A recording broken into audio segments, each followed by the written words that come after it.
ಶಿವರಾಮ ಕಾರಂತರ ಮರಳಿ ಮಣ್ಣಿಗೆ ಕಾದಂಬರಿಯ 9ನೇ ಅಧ್ಯಾಯ. ಶೀನಪ್ಪಮಯ್ಯನ ಮತ್ತು ಐತಾಳರ ಕಾಳಗವು ಬಲವಾಗಿ ಅವರೊಳಗೆ ಮಾತುಕತೆಗಳು ಕ್ರಮೇಣ ನಿಲ್ಲುತ್ತಾ ಬಂದವು.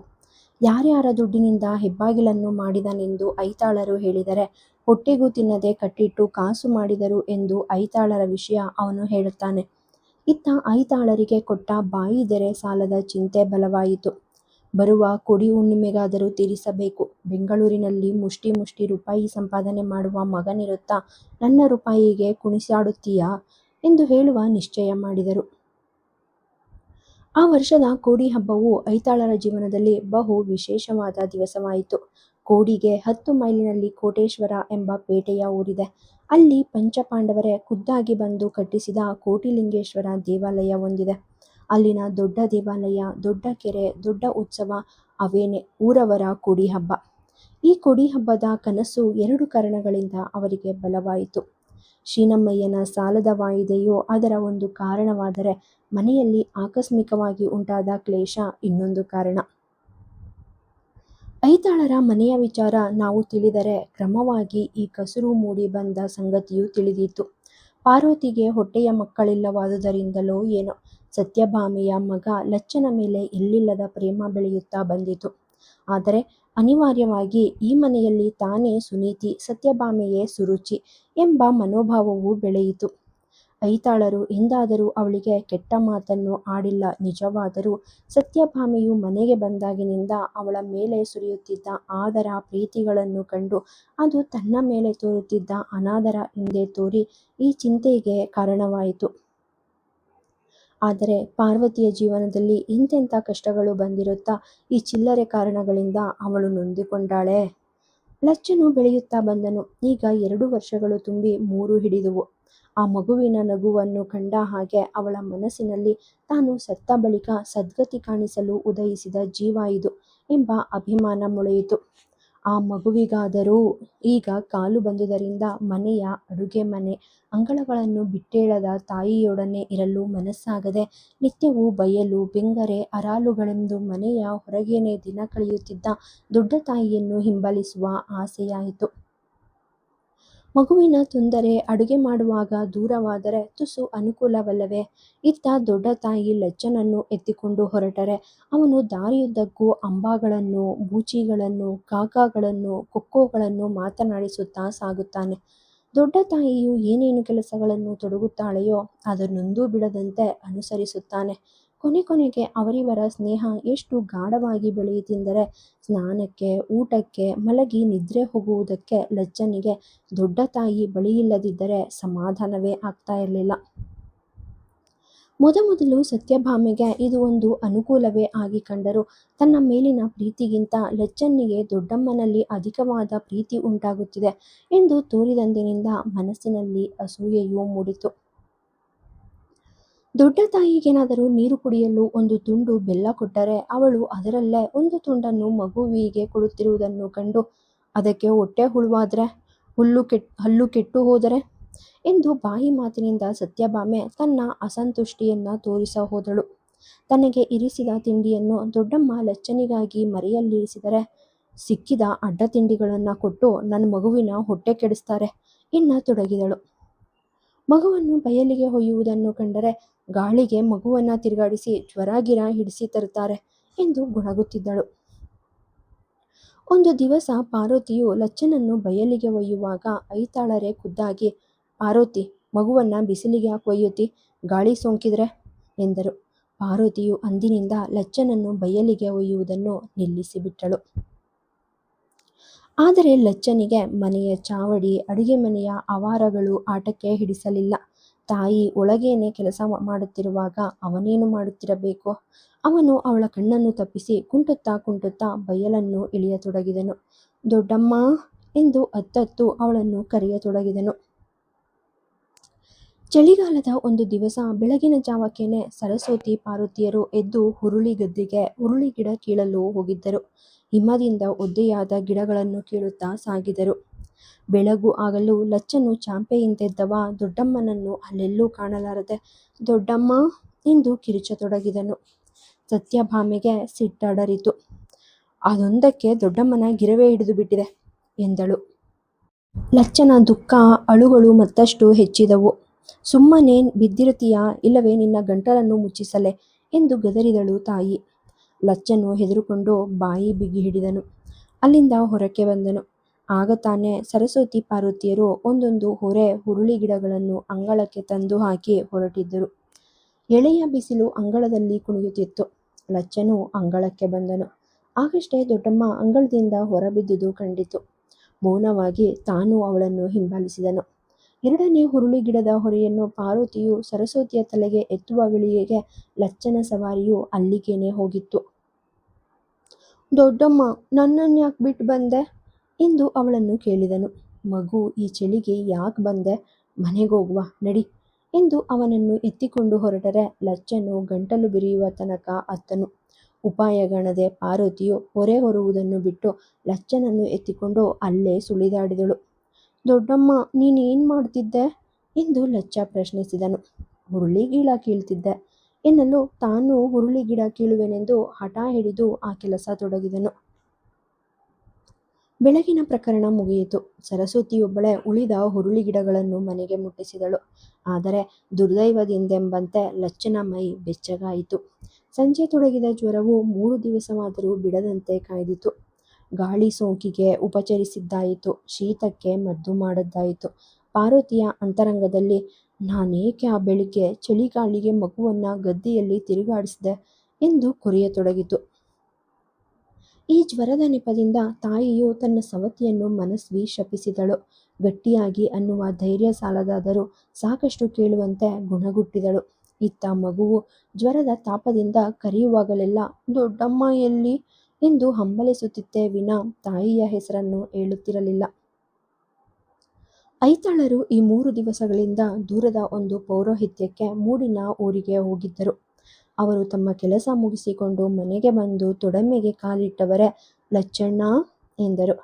ಅಪ್ಪ ಎಂದು ಮರುಧ್ವನಿ ಕೊಡುವ ಕೊರಳು ಕೇಳಿಸಲೇ ಇಲ್ಲ.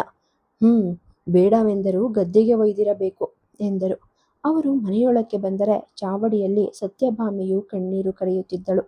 ಐತಾಳರ ಕೂಗು ಕೇಳಿಸಿದ್ದೇ ತಡ. ಅವಳ ಕಣ್ಣೀರಿನ ಬುಗ್ಗೆ ಬಿರಿಯಿತು. ಏನು ಏನು ಎಂದು ಐತಾಳರು ಸತ್ಯಳನ್ನು ವಿಚಾರಿಸಿದರು. ಮಗು ಮಲ್ಗಿದೆ, ಮೈ ಮೇಲೆ ಜ್ವರ ಕತ ಕುದೀತಿದೆ 3 ದಿವಸಗಳಿಂದನೂ. ಯಾರ ಮಗು ಹೋದ್ರೆ ಯಾರಿಗೇನು ಎಂದು ವಿಚಿತ್ರವಾಗಿ ಉತ್ತರವಿತ್ತಳು. ಐತಾಳರು ಅವಸರವಾಗಿ ಒಳಪಡಸಾಲೆಗೆ ನಡೆದರು. ಲಚ್ಚನು ಮಲಗಿ ನಿದ್ರೆ ಹೋಗಿದ್ದನು. ಅವನ ಮೈ ಬೆವೆತಿತ್ತು. ಆಚೀಚೆ ಪಾರ್ವತಿ ಸರಸ್ವತಿಯರು ಕುಳಿತಿದ್ದರು. ಅಣ್ಣನನ್ನು ನೋಡಿ ಸರಸ್ವತಿಯು, ಈಗ ಮೈ ಬೆವರಿತು, ಜ್ವರ ಬಿಟ್ಟಿತು ಎಂದು ಕಾಣುತ್ತದೆ ಎಂದು ಅದರ ಮೈಯನ್ನು ಸವರಿದಳು. ಮಗುವಿಗೆ ಎಚ್ಚರವಾಯಿತು. ಎದುರಿಗೆ ಐತಾಳರು ಬಂದು ನಿಂತದ್ದನ್ನು ಕಂಡು ಅಪ್ಪಯ್ಯ ಎಂದನು. ಐತಾಳರಿಗೆ ತುಸು ಧೈರ್ಯವಾಯಿತು. ಅದರ ಮೈಯನ್ನು ಮೃದುವಾಗಿ ಬಳಸಿದರು. ಸರಸ್ವತಿ, ಈ ಬೆವರನ್ನ ಒರೆಸಿ ತಿರುಗಿ ಮೈ ಮೇಲೆ ಹರಿವೆ ಒದ್ಸು ಎಂದರು. ಮಗುವು 4ರಲ್ಲಿ 3 ಇಳಿದಿದೆ ಎಂದರು ಐತಾಳರು. ತಂಗಿಯು 3 ದಿವಸದ ಜ್ವರದ ಇತಿಹಾಸವನ್ನ ಹೇಳಿದಳು. ಐತಾಳರು ಕಿವುಡುಗಿವಿನಿಂದ ಅವಳ ಮಾತನ್ನು ಕೇಳಿದರು. ಏನೇ ಇರಲಿ 108 ಗಾಯತ್ರಿ ಮಾಡ್ತೀನಿ ಎಂದು ತಮ್ಮ ಬಟ್ಟೆಯನ್ನು ಬದಲಿಸಿಕೊಂಡು ಸಂಧ್ಯಾವಂದನೆಯನ್ನು ಮುಗಿಸಿ ದೇವರ ಕೋಣೆಯ ಮುಂದೆ ಕುಳಿತರು. ಸತ್ಯ, ಲಚ್ಚುನನ್ನ ಇಲ್ಲಿಗೆ ಎತ್ಕೊಂಡ್ ಬಾ ಎಂದರು. ಅವಳು ಮಗುವನ್ನು ತಂದುಕೊಡಲು ಅದನ್ನು ತನ್ನ ಪದ್ಮಾಸನಬದ್ಧ ತೊಡೆಗಳ ಮೇಲೆ ಮಲಗಿಸಿಕೊಂಡು ಗಾಯತ್ರಿ ಮಂತ್ರವನ್ನು ಒಂದರ ಮೇಲೊಂದಾಗಿ ಫಲಗುಣನ ಬಾಣಗಳಂತೆ ಉರುಳಿಸಿದರು.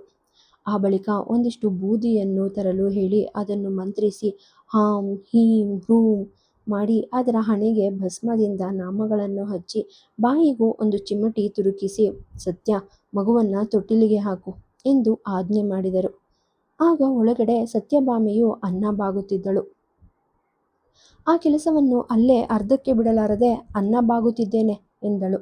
ಪಾರ್ವತಿಯು ಅಲ್ಲೇ ನಿಂತವಳು ಓಡಿ ಬಂದು ನಾನ್ ಮಲಗಿಸ್ತೀನಿ ಎಂದಳು. ಸತ್ಯ ಅಂದ್ರೆ ನೀನೇನು ಎಂಬ ಉತ್ತರ ಬಂದಿತು. ಪಾರ್ವತಿಗೆ ಸಿಡಿಲು ಬಡದಂತಾಯಿತು. ಪಾರ್ವತಿಯು ಅಲ್ಲಿ ನಿಲ್ಲಲಾರದೆ ಹೊರಕ್ಕೆ ಬಂದು ಹಟ್ಟಿಗೆ ಹೋದಳು.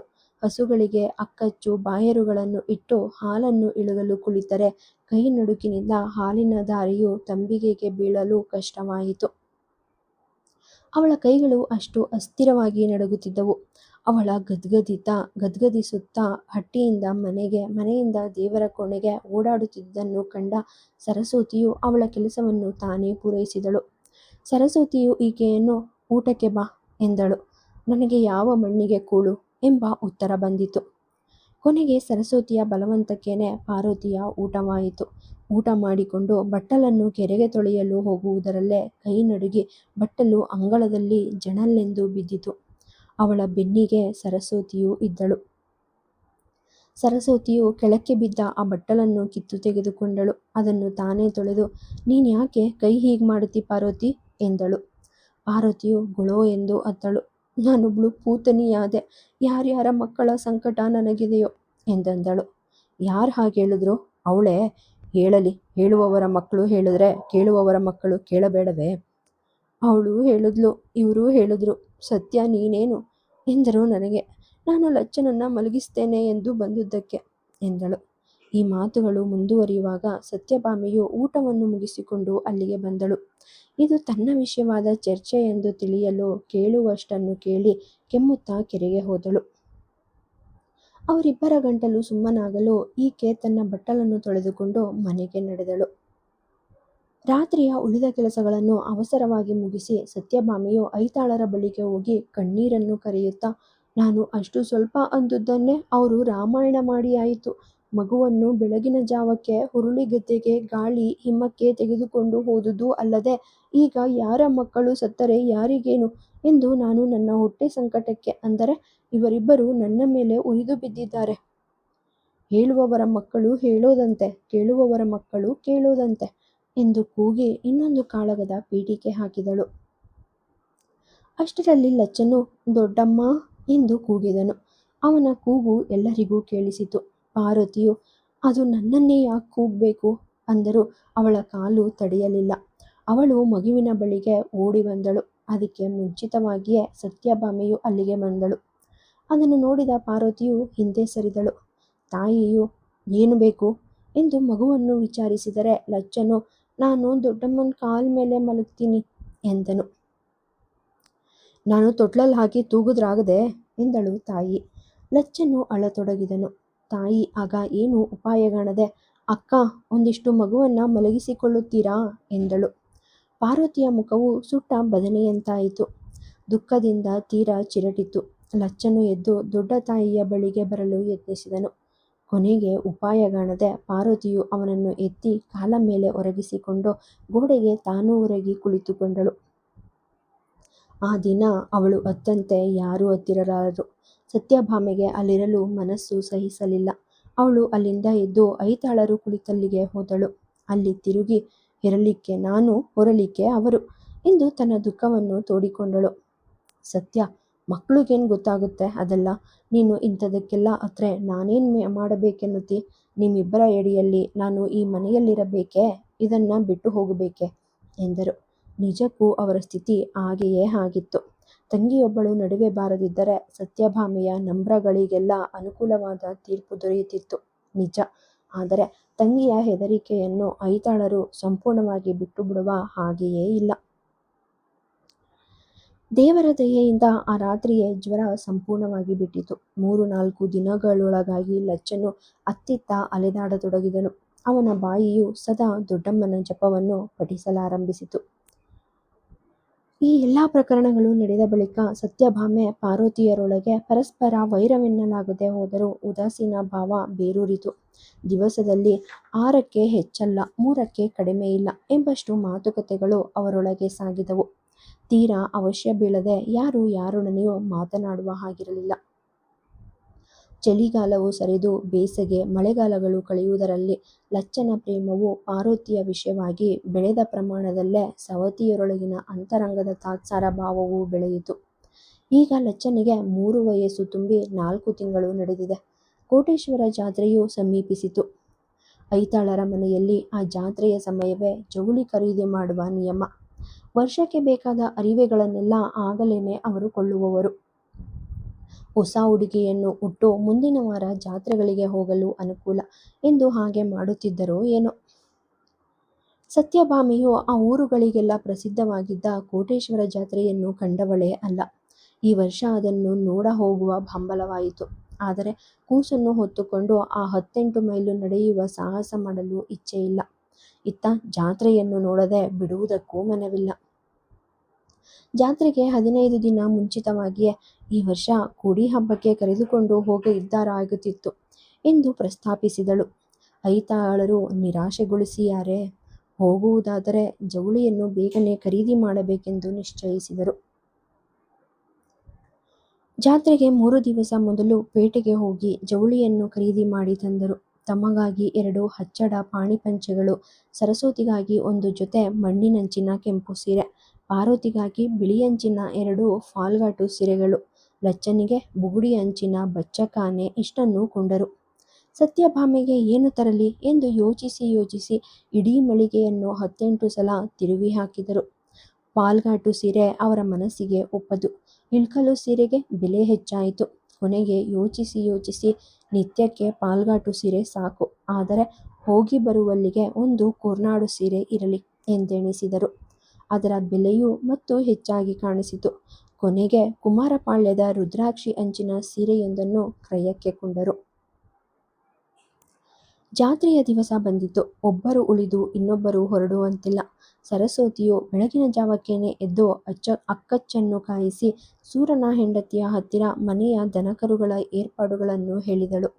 ಅಷ್ಟು ಮಾಡಿದ ಬಳಿಕವೂ ಥೂ, ಮನೆಯನ್ನ ಬಿಟ್ಟು ಎಲ್ಲರೂ ಹೊರಡುವುದು ಸಮನಲ್ಲ ಎಂದು ತಾನು ಮನೆಯ ಕಾವಲಿಗೆ ಕುಳಿತಳು. ಬೆಳಗು ನಸುಕಿಗೇನೆ ಉಳಿದವರ ಜಾತ್ರೆಯ ಪಯಣ ಹೊರಟಿತು. ಕಡಲ ಕಿನಾರೆಯಿಂದ ಹೋಗುವ ಎಂದು ಹೊರಟರು. ಲಚ್ಚನು ಸರದಿಯಿಂದ ಸತ್ಯಭಾಮೆಯ ಹೆಗಲಿಂದ ತಂದೆಯ ಹೆಗಲಿಗೆ, ತಂದೆಯ ಹೆಗಲಿಂದ ದೊಡ್ಡ ತಾಯಿಯ ಹೆಗಲಿಗೆ ಏರುತ್ತಾ ಸಾಗಿದನು. ಮಗುವನ್ನು ಏರಿಸಿ ಇಳಿಸಿ ಹೊತ್ತು ಜಾವವಾಗುವುದರಲ್ಲಿ ಅವರೆಲ್ಲರೂ ಕೋಟೇಶ್ವರವನ್ನ ಸೇರಿದರು. ಅಲ್ಲಿನ ದೊಡ್ಡ ಕೆರೆಯನ್ನು ನೋಡಿ ಲಚ್ಚ ಹಿಗ್ಗಿದನು. ಕೆರೆಯೊಳಗಿನ ಮೊಸಳೆಯನ್ನು ನೋಡಿ ಇಲ್ಲೇ ನೋಡುತ್ತಾ ನಿಂತಿರುವ ಎಂದನು. ಸರಿ, ಕೆರೆಯಲ್ಲಿ ಎಲ್ಲರಿಗೂ ಸ್ನಾನವಾಯಿತು. ಗುಡಿಯೊಳಗೆ ಹಣ್ಣುಕಾಯಿ ನಡೆಯಿತು. ದೇವರ ರಥಾರೋಹಣವನ್ನು ಕಂಡರು.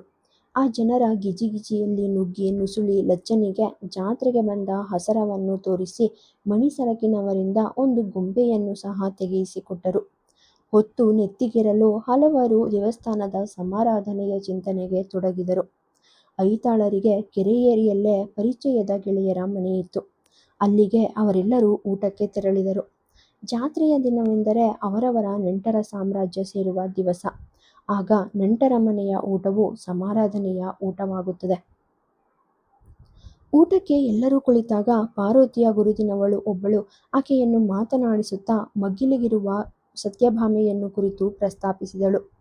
ಅವಳು ನನ್ನ ಗಂಡನ ಹೆಂಡತಿ ಎಂದು ಪಾರ್ವತಿ ನುಡಿದಳು. ಆಕೆಯ ಕಣ್ಣು ಸತ್ಯಭಾಮೆಯ ಸೀರೆಯ ಕಡೆಗೆ ಹರಿಯಿತು. ಅವಳು ಮೆಲ್ಲಗೆ ಪಾರ್ವತಿಯ ಕಿವಿಯಲ್ಲಿ, ಅದೇನು ನೀವು ಫಾಲ್ಗಾಟು ಸೀರೆ ಉಟ್ಟಿದ್ದೀರಿ, ಅವಳಿಗೆ ರುದ್ರಾಕ್ಷಿ ಅಂಚಿನ ಸೀರೆ ಎಂದಳು. ಏನುಟ್ಟರೇನು, ಎಲ್ಲ ಒಂದೇ ಅಲ್ಲವೇ ಎಂದು ಪಾರ್ವತಿಯು ವಿರಕ್ತಿ ತೋರಿಸಿದಳು. ಆದರೆ ಅವಳಿಗೆ ತಾನಾಗಿ ತೋಚದ ಸೀರೆಗಳಲ್ಲಿನ ವ್ಯತ್ಯಾಸವು ಅದನ್ನು ಎತ್ತಿ ತೋರಿಸಿಕೊಟ್ಟ ಬಳಿಕ ವ್ಯಥೆಯನ್ನುಂಟು ಮಾಡಿತು. ಕಿರಿಯಳಿಗಿಂತ ತಾನು ಸದರವಾಗಿ ಬಿಟ್ಟೆನಲ್ಲ ಎಂದು ವ್ಯಥೆಯಾಯಿತು. ಮಧ್ಯಾಹ್ನ ಊಟ ಮುಗಿಸಿ ಅವರೆಲ್ಲರೂ ತಿರುಗಿ ಜಾತ್ರೆಯಲ್ಲಿ ಸುತ್ತಿದರು. ಐತಾಳರು ಸತ್ಯಭಾಮೆಯ ಅನುಜ್ಞೆಯಂತೆ ಮಗನಿಗಾಗಿ ಬತ್ತಾಸು, ಪುಟಾಣಿ, ಮಂಡಕ್ಕಿಗಳನ್ನು ಕೊಂಡರು. ಹೊಸ ಮಡಿಕೆಯೊಂದನ್ನು ಕೊಂಡು ಅದರಲ್ಲಿ ಎಲ್ಲವನ್ನೂ ತುಂಬಿಸಿಕೊಂಡದ್ದಾಯಿತು. ಪಾರ್ವತಿಯು ತನಗೆ ಪತಿರಾಯರು ಕೊಟ್ಟ ಅರ್ಧಾಣೆಯಲ್ಲಿ ಏನು ಕೊಳ್ಳುವುದೆಂದು ಯೋಚಿಸಿ ಕೊನೆಗೆ ಲಚ್ಚನ ಸಲುವಾಗಿ ಖರ್ಜೂರ ಕೊಂಡುಕೊಂಡು ತನ್ನ ಮೊಟ್ಟೆಯಲ್ಲೇ ಇರಿಸಿಕೊಂಡಳು. ಸಂಜೆ ಜಾವ ಹೊತ್ತಿರುವಾಗ ಐತಾಳರ ಜಾತ್ರೆಯ ದಿಬ್ಬಣ ತಿರುಗಿ ಬಯಲನ್ನು ದಾಟಿ ಪಡುವಣ ಕಡಲಕರೆಯನ್ನು ಸೇರಿತು. ಎಲ್ಲರೂ ಕಡಲಿನ ಮರಳನ್ನು ತುಳಿಯುತ್ತಾ ದಕ್ಷಿಣ ದಿಕ್ಕಿಗೆ ಸಾಗಿದರು. ಲಚ್ಚನಿಗೆ ಆಯಾಸದಿಂದ ನಿದ್ರೆ ಬಂದಿತ್ತು. ನಿದ್ರೆ ಬಂದ ಲಚ್ಚನು ಎಚ್ಚರವಾಗಿರುವಾಗ ಇರುವುದಕ್ಕಿಂತ ಇಮ್ಮಡಿ ಭಾರವಾಗಿದ್ದ. ಅವನನ್ನು ಹೊರಲಾರದೆ ಸತ್ಯಭಾಮೆಯು ಈ ಹೊಯ್ಗೆಯನ್ನು ಬಿಸಿಲಿಗೆ ನಡೆಯುವ ಬದಲು ಹೆದ್ದಾರಿಯಿಂದಲೇ ಬರಬಹುದಿತ್ತು ಎಂದಳು. ಐತಾಳರು ಅದಕ್ಕೆ, ಹೆದ್ದಾರಿಯಲ್ಲಿಯೂ ಹೊಲ ಮೈಲಿಗೆ ಉದ್ದಕ್ಕೂ ಶೂದ್ರ ಮಕ್ಕಳ ಹಿಂಡು, ಜಾತ್ರೆ ಬಂತೆಂದರೆ ಅವಕ್ಕೆ ಕಣ್ಣೇ ಕಾಣಿಸೋದಿಲ್ಲ, ಇಲ್ಲಿ ಸಮುದ್ರದ ಬದಿಯಲ್ಲಿ ಯಾರ ತಂಟೆಯೂ ಇಲ್ಲ ಎಂದರು. ಆಕೆಯು ಆ ಪ್ರಸ್ತಾಪ ತೆಗೆದುದು ಮಗುವನ್ನು ಹೊರಲಾರದುದಕ್ಕೆ ಎಂದು ಐತಾಳರಿಗೆ ಹೊಳೆಯಲೇ ಇಲ್ಲ. ಪಾರ್ವತಿಯು ಸತ್ಯಳ ಸಂಕಟವನ್ನು ಕಂಡು ಮಗುವನ್ನು ಕೊಡು, ಒಬ್ಬಳೇ ಎಷ್ಟು ಹೊರುತ್ತೀಯ ಎಂದಳು. ಈಗ ಹೊರೆ ಬದಲಿಸಿದರೆ ಅವಳಿಗೆ ಸಾಕಾಗಿತ್ತು. ಪಾರ್ವತಿಯು ಸಾಹಸಪಟ್ಟು ಅವನನ್ನು ಹೊತ್ತಳು. 4 ಮೈಲು ಬರಲು ಅವನಿಗೆ ಎಚ್ಚರವಾಯಿತು. ಆಗ ಲಚ್ಚನಿಗೆ ಕಡಲನ್ನು ತೋರಿಸುತ್ತಾ ನಡುವೆ ಅವನನ್ನು ನಡೆಯಿಸುತ್ತಾ ಅಜ್ಜಿ ಕುಪ್ಪ ಮಾಡುತ್ತಾ ಸಾಗಿದರು. ಹುಣ್ಣಿಮೆ ಚಂದ್ರನು ಅವರ ಮನೆ ತೆಂಗಿನ ಮರದಷ್ಟೇರಲು ಅವರು ಮನೆಯನ್ನು ಸೇರಿದರು. ಅವರು ಮನೆಗೆ ಬರುವಾಗ ರಾತ್ರಿಯ ಅಡುಗೆ ಅವರಿಗಾಗಿ ಕಾದಿತ್ತು. ಜಾತ್ರೆಯ ಮೈಲಿಗೆಯನ್ನು ತೊಳೆದು ಎಲ್ಲರೂ ಊಟಕ್ಕೆ ಇಳಿದರು. ಸರಸ್ವತಿಯು ಇಲ್ಲದ ಹುಮ್ಮಸವನ್ನು ತೋರಿಸಿ ಉದ್ದಿಲ್ಲವೆಂದು ಬದಲಿಗೆ ಹುರುಳಿ ಅರೆದು ಕಡುಬನ್ನು ಮಾಡಿದ್ದಳು. ಎಲ್ಲರೂ ಪಟ್ಟಾಗಿ ಉಂಡರು. ಪಾರ್ವತಿಯು ರಾತ್ರಿ ಊಟವಾದ ಬಳಿಕ ಜಾತ್ರೆಯನ್ನು ಕುರಿತು ಸರಸ್ವತಿಗೆ ಬಣ್ಣಿಸಿದಳು. ನಡುವೆ ರುದ್ರಾಕ್ಷಿ ಅಂಚಿನ ಸೀರೆಯ ಕಥಾನಕವನ್ನು ಹೇಳಿ ಕಣ್ಣೀರು ಕರೆಯದೇ ಇರಲಿಲ್ಲ. ಐತಾಳರು ಕೋಟೇಶ್ವರ ಹಬ್ಬದ ಜಾತ್ರೆಗೆ ಹೋಗಿ ಬಂದರು ನಿಜ, ಆದರೆ ಅವರ ಜೀವವೆಲ್ಲವೂ ಶೀನಮ್ಮಯ್ಯನ ಕಡೆಗೇನೆ ಸೆಳೆಯುತ್ತಿತ್ತು. ಅವನ ಹಣಕ್ಕೆ ವಾಯಿದೆ ಆಗಿದೆ. ಆ ದಿನವೇ ಆತ ಅದನ್ನು ತಂದುಕೊಡಬೇಕಾಗಿತ್ತು. ಈಗ ತಾವೇ ಮನೆಯಲ್ಲಿ ಇಲ್ಲದೆ ಹೋಗಿ ಅವನಿಗೆ ಅನುಕೂಲವಾದಂತಾಯಿತು.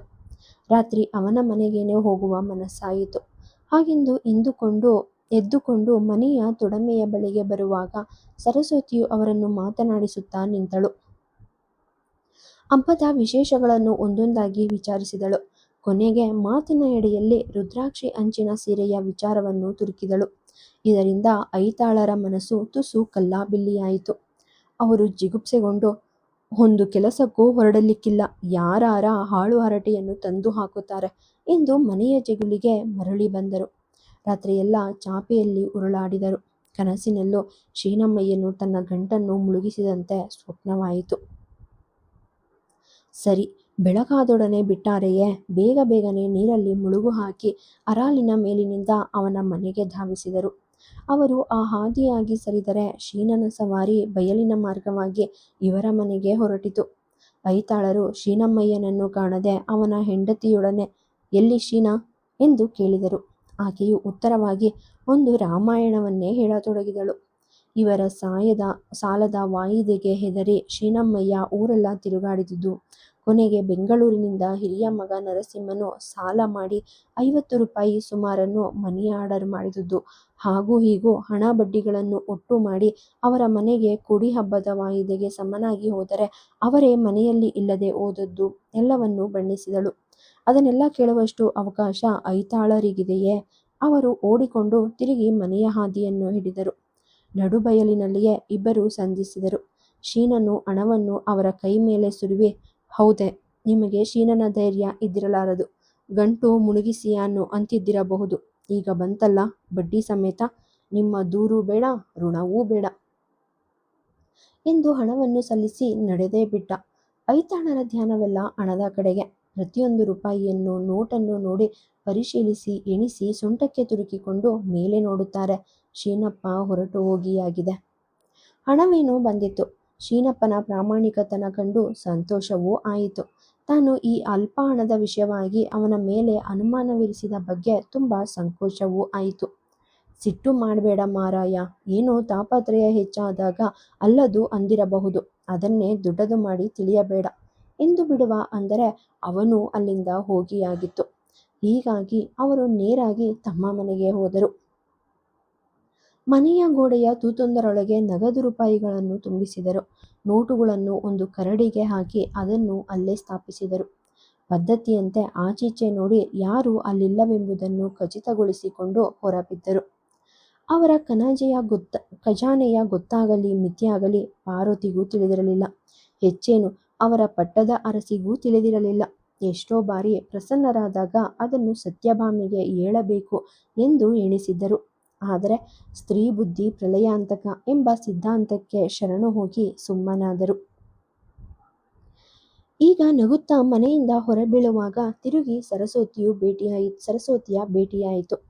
ಏನು, ಶೀನನ ಮನೆಗೆ ಹೋದರಾಯಿತೆ, ಹಣ ಸಿಕ್ಕಿತೋ ಹೇಗೆ ಎಂದು ಕೇಳಲು, ಕೊಡದೆ ಎಲ್ಲಿಗೆ ಹೋಗ್ತಾನೆ, ತಿಂದು ಹಾಕಿದರೆ ಅವನನ್ನು ಹಾಗೆಯೇ ಬಿಟ್ಟೇನೆ ಎಂದು ಕೊಚ್ಚಿಕೊಂಡರು. ಸರಸ್ವತಿಯು, ನೋಡು, ಸುಮ್ಮನೆ ಯಾರ್ಯಾರ ಹತ್ತಿರ ಅವನ ವಿಷಯ ಗಂಟು ಮುಳುಗಿಸಿದ ಎಂದು ನುಡಿದು ವ್ಯಥ ನಿಷ್ಠುರ ಕಟ್ಟಿಕೊಂಡೆಯಲ್ಲ ಎಂದರು. ಐತಾಳರು ಎದುರಿಗೆ ಸರಸ್ವತಿಯ ಮಾತನ್ನು ಅಲಕ್ಷಿಸಿಕೊಂಡು ಹೊರಟರು. ಒಳಗಿನಿಂದ ಮನಸ್ಸು ಕೊರಗುತ್ತಲೇ ಇತ್ತು. ಆದುದರಿಂದ ತಿರುಗಿ ಅರಾಲನ್ನು ತುಳಿದುಕೊಂಡು ಚೀನಮ್ಮಯ್ಯನ ಮನೆಗೆ ಹೋದರು. ಅಲ್ಲಿ ಆತನು ಅಂಗಳದಲ್ಲಿ ಕುಳಿತು ತೆಂಗಿನ ಸೋಗೆಗಳನ್ನು ಮಡಲಾಗಿ ಹೆಣೆಯುತ್ತಿದ್ದನು. ಇವರ ದರ್ಶನವಾಗುತ್ತಲೇ ತುಸು ಗಾಬರಿಯಾಗಿ, ಏನಾದರೂ ಲೆಕ್ಕ ತಪ್ಪೀತೆ? ಅದರಲ್ಲಿ ಪುಟ್ಟು ರೂಪಾಯಿ ಬಂದೀತೆ ಎಂದು ಕೇಳಿದನು. ಐತಾಳರು, ಯಾಕೆ ಮಹಾರಾಯ ಸಿಟ್ಟಾಗುತ್ತಿ? ಏನೋ ಅಪ್ಪಿತಪ್ಪಿ ಆಡಬಾರದ 4 ಮಾತುಗಳನ್ನು ಆಡಿರಬಹುದು. ಅದನ್ನು ನೀನು ಆಡಿದ್ದೀಯಾ, ನಾನು ಆಡಿದ್ದೇನೆ ಎಂತಲೇ ಇಟ್ಟುಕೊಳ್ಳುವ. ಆದರೆ ಇನ್ನು ಬೇಡ, ಎಲ್ಲವನ್ನೂ ಮರೆತು ಬಿಡುವ.